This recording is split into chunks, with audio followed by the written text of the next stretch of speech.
पुराने समय की बात है। एक गांव में एक आदमी रहता था जिसके पशु खो गए। काफी तलाश की पर पशु नहीं मिले तो पशुओं की तलाश में वो दूसरे गांव पहुंच गया। दोपहर का समय था, भूख भी लग रही थी, प्यास भी लग रही थी, आसपास कुछ दिखाई भी नहीं दे रहा था। तो उसने सोचा कि मैं जिस खेत से गुजर रहा हूँ इस खेत में इतने तरबूज लगे हुए हैं, क्यों न एक तरबूज तोड़ के खा लेता हूँ थोड़ी देर के लिए, भूख भी शांत हो जाएगी, प्यास भी शांत हो जाएगी। उसने एक तरबूज तोड़ के जो ही खाना चाहा, इतने में खेत का मालिक आ गया। गुस्से से आग बबूला। उसने कहा, तेरी हिम्मत कैसे हुई बिना पूछे तरबूज तोड़ने? उसने कहा कि मैंने आसपास देखा था, आप दिखाई नहीं दिए, नहीं तो मैं पूछ लेता।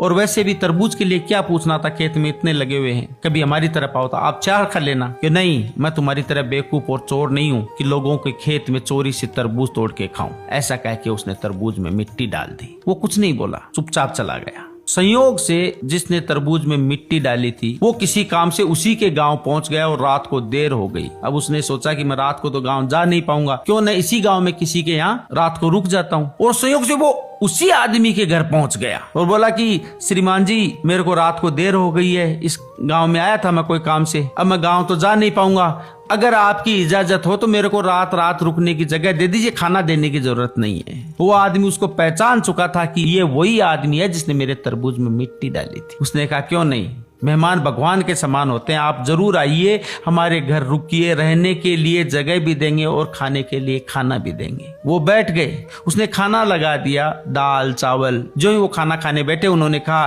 क्या आप खांड मतलब शक्कर लेंगे? उन्होंने कहा, थोड़ी शक्कर डाल दो तो मजा आ जाए। उन्होंने शक्कर की 4 कटोरी डाल दी, ऊपर से 2 बड़े चम्मच घी के डाल दिए। उसने कहा, वाह, अरे साहब, इतना घी, इतनी शक्कर, आज तो दिल खुश हो गया, भरपेट खाएंगे। आप कितने अच्छे आदमी हो, एक अनजान आदमी को रात को रुकने की जगह दे रहे हो, ऊपर से इतना अच्छा खाना दे रहे हो, भगवान आपका भला करे। उसने कहा, ऐसी कोई बात नहीं है, इंसान की जैसी हैसियत होती है, जैसी औकात होती है, वो वैसा ही करता है।